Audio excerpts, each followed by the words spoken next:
everyone, today we will talk about how to fix or how to solve the problem of keeps crashing on the application of Snapchat. We will go to settings here,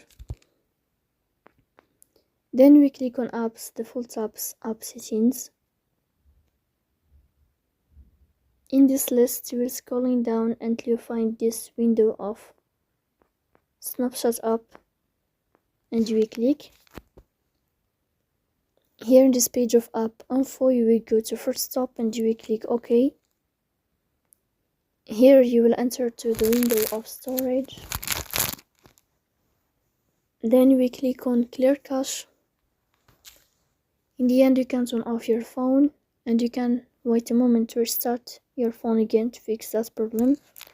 So please don't forget to support us by like and subscribe. See you next time, and thank you.